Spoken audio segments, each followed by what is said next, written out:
Hello, my name is Vadim Michalenko from howtoanalyzedata.net, and this is the course where we're gonna look at how to create a project plan using Microsoft Excel. At How to Analyze Data, we try to solve any business problem with data and try to answer any business question with facts. So let's do it. What are we going to learn? We're going to look at what the project plan is. We're going to look at why is it useful and why do it in Microsoft Excel. There are a lot of other tools available, some of them free, some of them cloud-based, some of them specifically designed for project planning. Why do it in Excel? So how can you benefit from it as a business owner, as a person who manages resources for the organization, as a manager, as a director, as an entrepreneur, or as just a family member who tries to optimize things for your close friends and relatives. We're going to look at some business case studies. We're going to look at how to document storage for the business, how to upgrade documents, computers to the newer models. Those are typical. One case is for small businesses, another case is for the large businesses, and we're going to also look at how to build project plan using Microsoft Excel, and we're going to also look at how to do a resource planning using Microsoft Excel. This is all done via step-by-step instructions where I cover step-by-step how I do it. We start from scratch and we complete everything till the end, and I share all the files with you in the zip archive. And the last thing I'm going to cover is where can you find some additional examples and information. A lot of data is available from free sources. Some data is also available, and it's all something you can look at and benefit in terms of reuse. If you're trying to build a project, this is something that you can always take as a baseline and then optimize and reuse. There are a lot of things that others have done so far, and in a lot of cases you just need to learn from the examples and take it to the next level.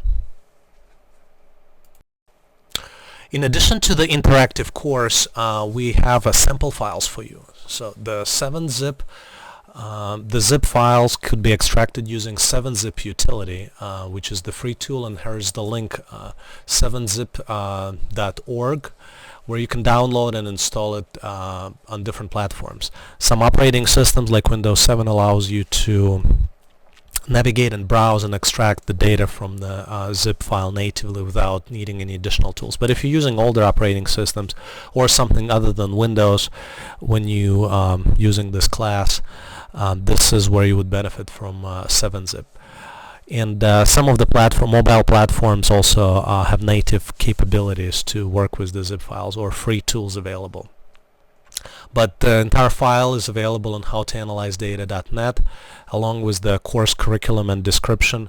You can just download it, and whatever platform you use, you can extract and use the data to follow us interactively.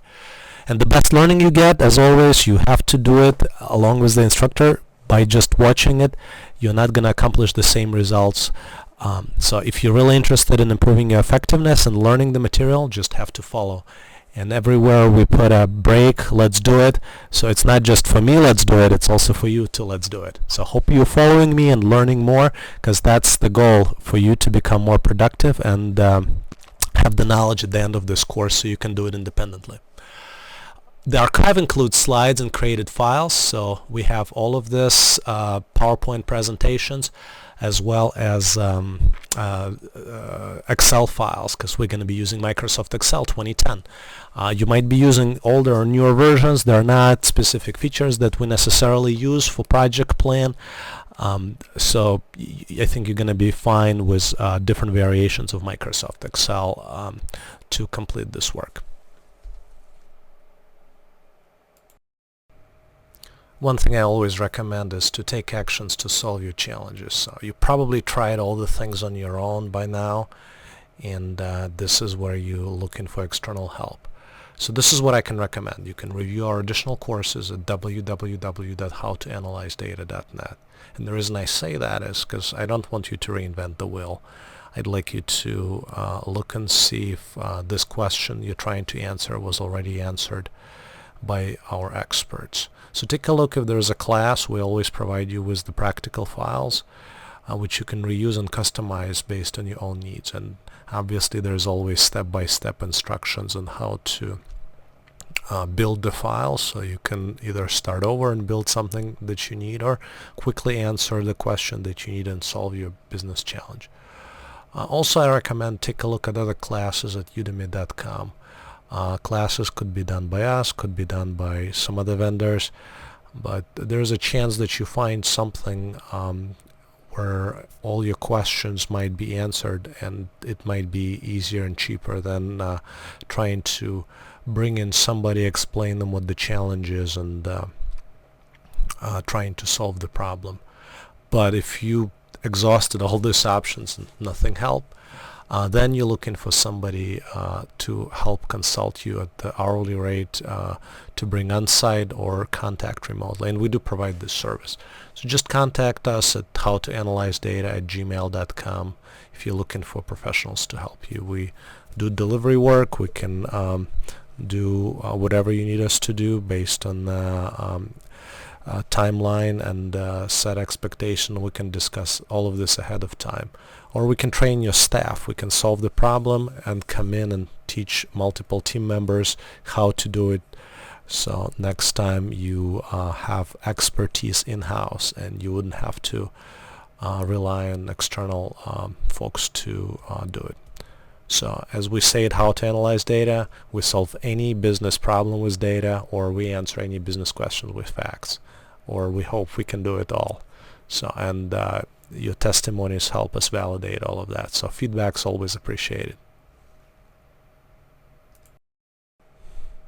So what is the project plan?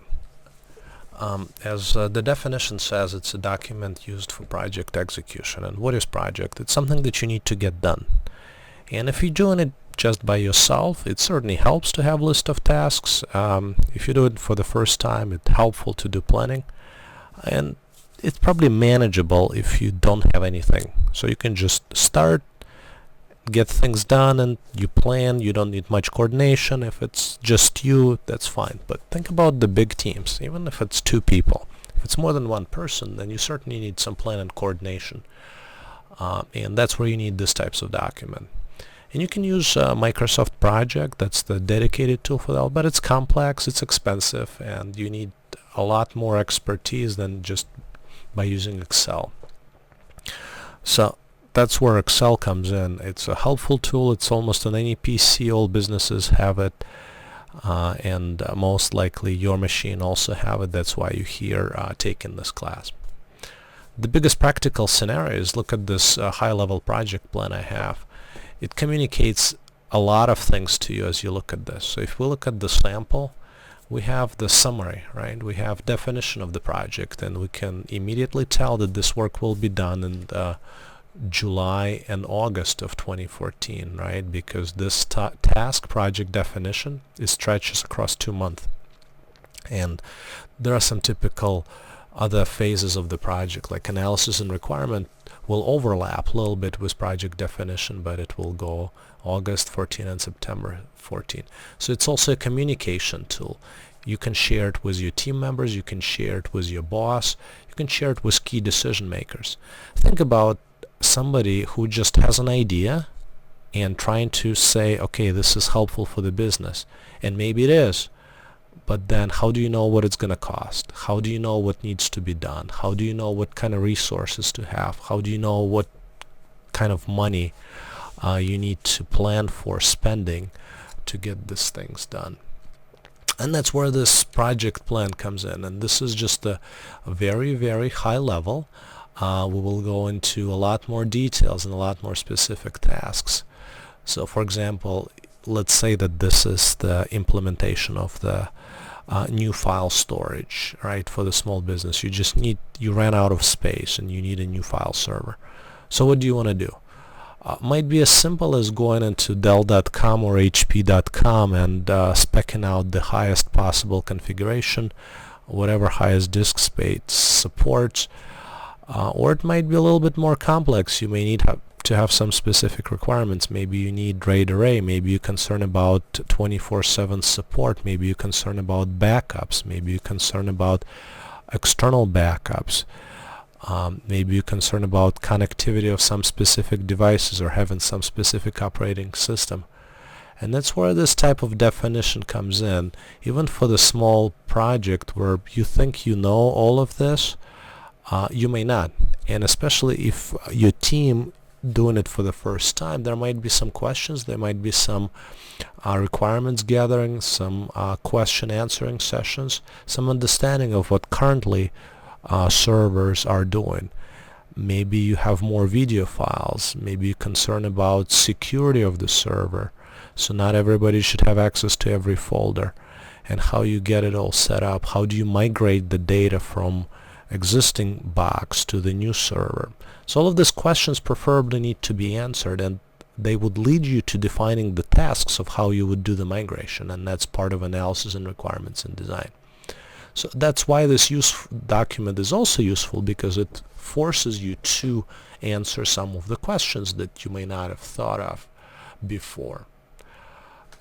It also helps you to look at the potential challenges with project management, and they are how to communicate with all the stakeholders, right? There are people that are in your immediate group, and there are some people that have interest in what you're doing, and you wouldn't want to keep them in the loop.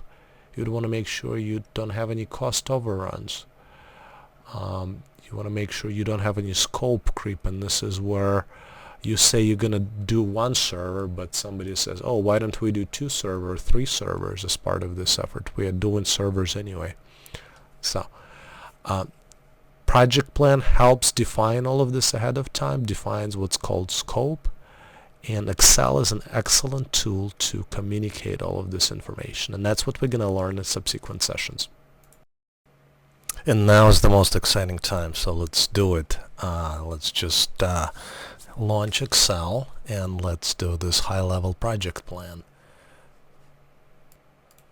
So I have Microsoft Excel running, and we're going to define in individual columns, we're going to define tasks. And as you saw, we have a column header. We can do a project delivery mode,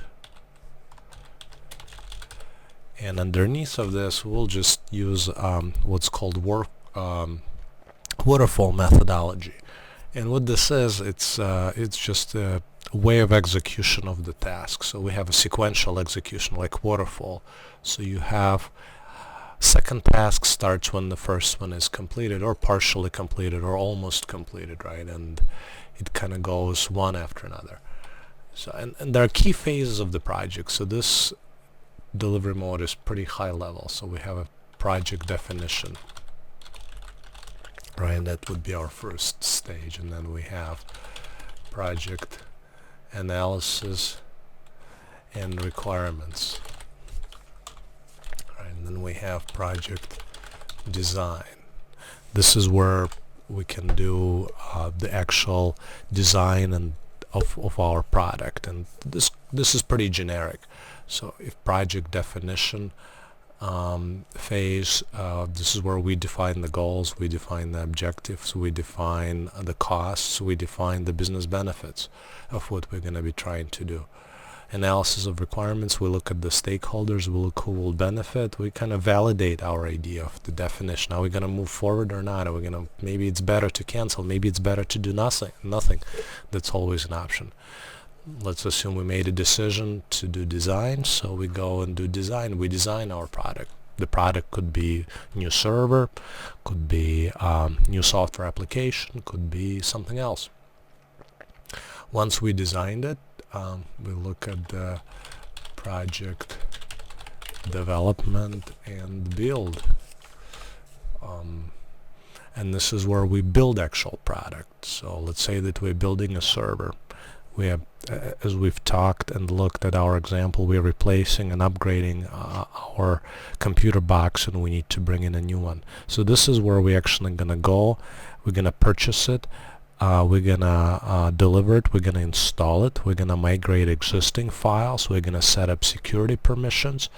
we're going to do a lot of these things, and that's where a detailed plan comes in. Here at this point we're just looking at the high level, but I'm just showing you the differences between high level and the low level. So in high level we just say development and build.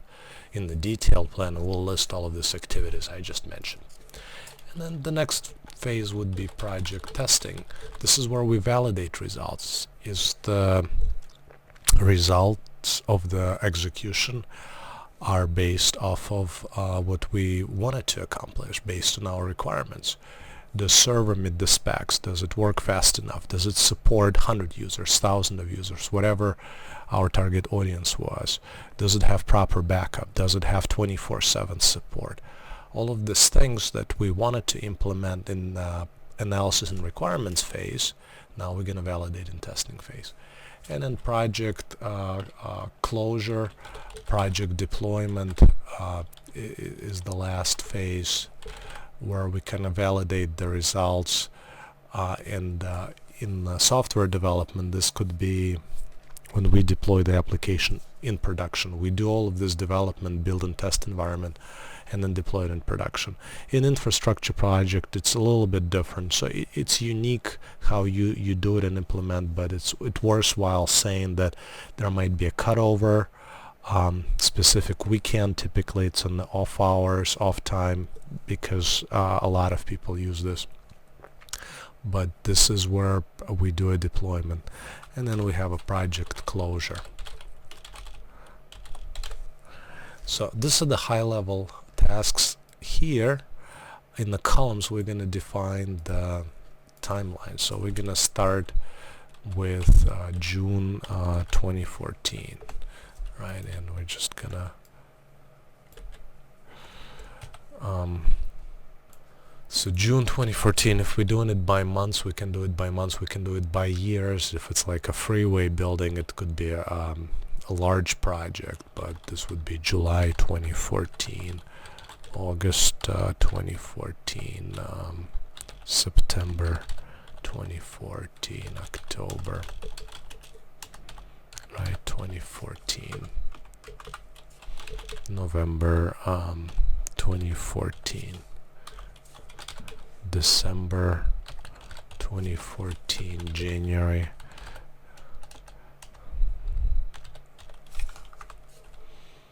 February, I'm sorry, January 2015,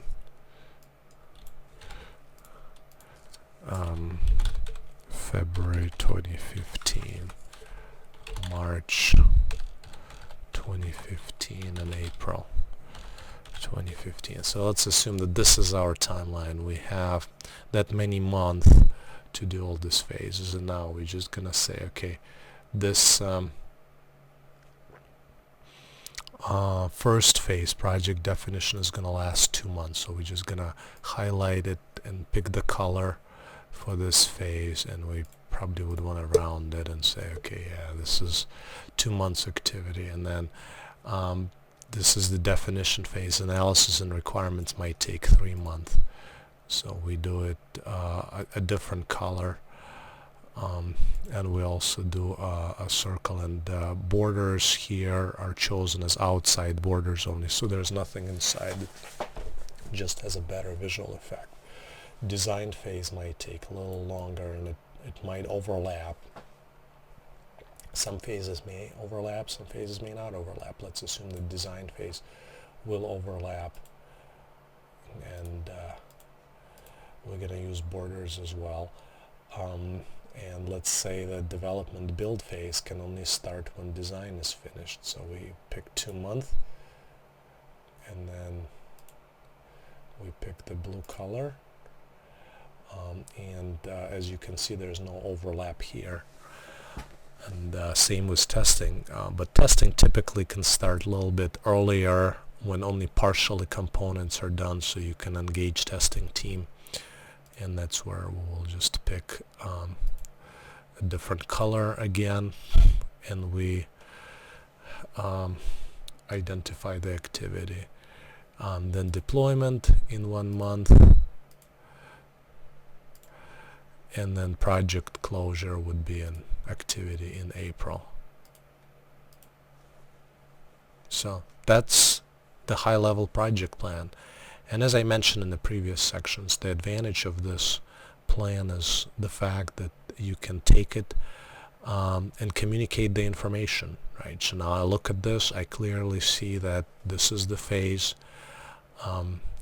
that definition phase that will run for 2 months from June to July. When we build a detailed plan, we'll look at how to add resources, how to identify specific needs and who's going to do what. But from the high level, this is pretty good because now I have the timeline I can take to executives, I can take to my decision makers, and this will help me to communicate the information.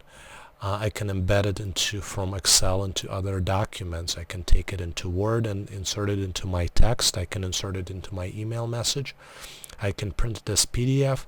I can share it in a lot of different ways, and that's the big advantage of doing it in Microsoft Excel, because it allows all of these different functionalities. So I hope you enjoyed this video, and please join me in future sessions where we'll look at the detailed project plan with all the additional information that we're going to enhance here in Microsoft Excel. If you liked the video you just watched, make sure to check out our website at howtoanalyzedata.net. There are some additional videos related to the topic you just saw, going into more details into review. We always welcome your feedback, so please take some time and send me a note. Please share a review of this course at udemy.com, and also share a review at howtoanalyzedata.net. Remember, we need to try to solve any business challenge with data and answer any business question with facts. See you next time.